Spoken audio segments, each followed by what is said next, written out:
Warahmatullahi wabarakatuh. Waalaikumsalam warahmatullahi wabarakatuh. Alhamdulillahi wa kafa, wassalatu wassalamu ala nabiyil mujtaba wa ala alihi wa sahbihi ahli sidqi wal wafa wa ba'd. Asatidah yang kami hormati, seluruh mujahidin aktivis Islam yang sangat kami cintai, kita mengetahui di dalam Al-Quranul Karim ada fakta menceritakan tentang Fir'aun dan bagaimana nasib Bani Israel karena adanya Fir'aun. Di sana ada Namrud, bagaimana nasib Nabi Ibrahim alaihissalam terancam untuk dibunuh. Tetapi di sana juga ada yang namanya Nabi Daud alaihissalam, Nabi Sulaiman alaihissalam, Dzulqarnain, yang mampu menegakkan keadilan dengan kekuatan senjata dan kekuatan teknologi. Dan kita tahu di dalam Al-Quranul Karim Allah subhanahu wa ta'ala menghukumi bangsa yang dipimpin dan dikuasai oleh Fir'aun sebagai kaum yang fasik. Kenapa? Karena bangsa itu memfir'aunkan Fir'aun. Fastakhaffa qaumahu fa'ata'u innahum kanu qauman fasiqin. Fir'aun melecehkan rakyatnya, melecehkan birokratnya, semuanya mau didikte untuk kezaliman, bahkan membunuh Nabi Musa, ingin membunuh Nabi Musa dengan alasan menjaga negara dan bangsa. Nah, kita melihat sesuatu yang sangat bahaya, di mana kekuatan negara, kekuatan senjata, bahkan kekuatan hukum bukan untuk menegakkan keadilan, saudara, tetapi membela penista agama, saudara. Bukan untuk menghancurkan kebatilan, tapi untuk mengkriminalisasikan ulama. Ini berarti ambang kefasikan bangsa Indonesia sudah mengancam. Untuk itu kita tidak biarkan para pemegang kekuasaan negeri ini menjadi Fir'aun. Kalau kita tidak bicara tentang keadilan, maka kita menjadi orang fasik. Untuk itu jangan sampai kita menjadi orang yang dikatakan fasik. Kita tolak nama kefasikan pada diri kita. Apa nama fasik? Kalau kita diam terhadap kemungkaran. Bahkan kita mau menjadi alat negara, alat kekuasaan untuk mendiskreditkan Islam. Bahkan ada pemimpin negeri ini yang memiliki senjata ngomong, cukuplah Pancasila, jangan Islam. Seakan-akan Islam bertentangan dengan Pancasila, saudara. Setuju? Ya. Bahkan ada yang ngomong, pemimpin negeri ini hendaklah politik dipisahkan dari agama. Setuju Anda? Sudah. Pasti kita katakan, saudara semuanya, saya baru pulang belajar dari qadhi-qadhi yang menangani masalah-masalah kejahatan perang. Ternyata kesimpulannya satu, kalau ada hukum, sementara yang mau dihukum orang yang kuat, Amerika, contohnya masalah Guantanamo, atau Yahudi, contohnya masalah Palestina. Tanpa kekuatan kekuasaan kita tidak apa-apa, hanya mengemis. Untuk itu kesimpulan, saudara semuanya, penista agama dibiarkan berkeliaran. Orang yang mengkriminalisasikan ulama dianggap sebagai pahlawan. Akan terjadi negeri Indonesia kecuali kaum muslimin mengamalkan surat Al-Hadid. Apa surat Al-Hadid, saudara? Surat Al-Hadid ayat 25.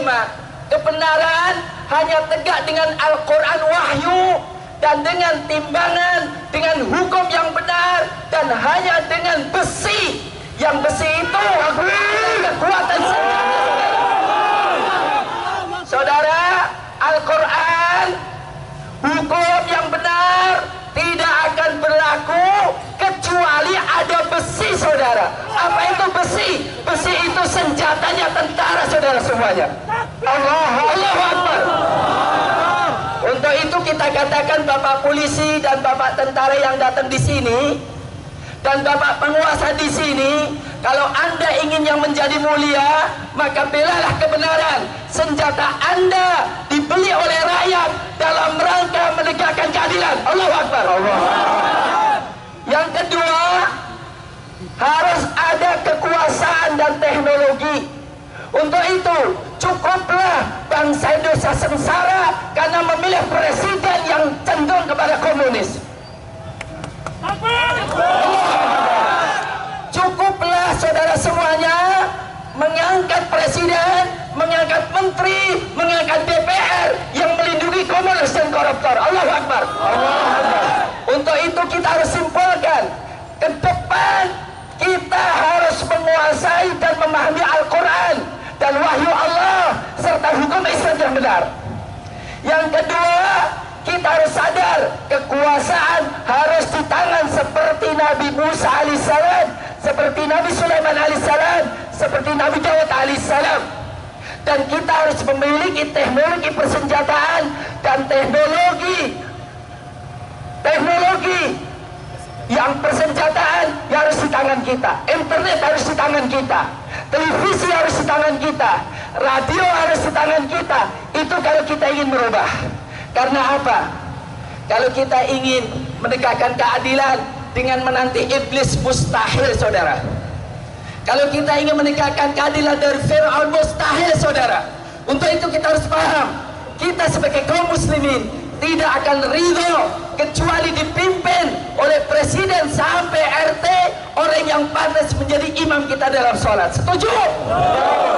Oke, saya kira kita harus berhenti dan kita harus memberhentikan segala kedoliman dengan menyadari ke depan kita tidak akan melihat kecuali para pemimpin, para wakil rakyat yang menegakkan syariat. Allahu Akbar. Yang kedua saudara semuanya, apapun harus kita lakukan dalam melawan kebatilan ini. Untuk itu, alhamdulillah kita selama ini melihat bahwa preman, PKI menggunakan nama negara, bahkan menggunakan senjata negara untuk menggebuki dan mengkriminalisasikan kaum muslimin. Untuk itu kita ingatkan, wahai orang yang punya senjata, wahai orang yang punya kekuasaan, kami ingin agar supaya saudara-saudara semuanya dengan kami menghancurkan kebatilan dan menghancurkan penista agama dalam rangka Bhinneka Tunggal Ika, dalam rangka kesatuan negara Indonesia. Allahu Akbar. Saya kira demikian saudara semuanya. Kita harus pahami bahwa apa yang dikatakan oleh Rasulullah Sallallahu Alaihi Wasallam, bahwa kebenaran harus didukung oleh kekuatan. Utsman bin Affan mengatakan, Innallaha la yaz'u bisultan ma la yaz'u bil Quran. Sesungguhnya Allah menegakkan kebenaran dengan kekuasaan apa yang dia tidak tegakkan dengan Al-Quranul Karim. Alangkah indahnya Al-Quranul Karim berdampingan dengan senjata, dan alangkah indahnya senjata dibimbing oleh Al-Quranul Karim, sehingga kita berhentikan.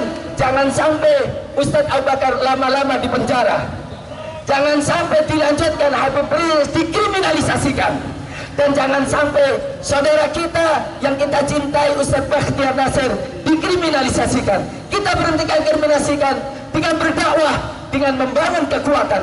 Saudara semuanya, ternyata yang punya bedil itu akan tunduk yang punya tanda tangan di istana.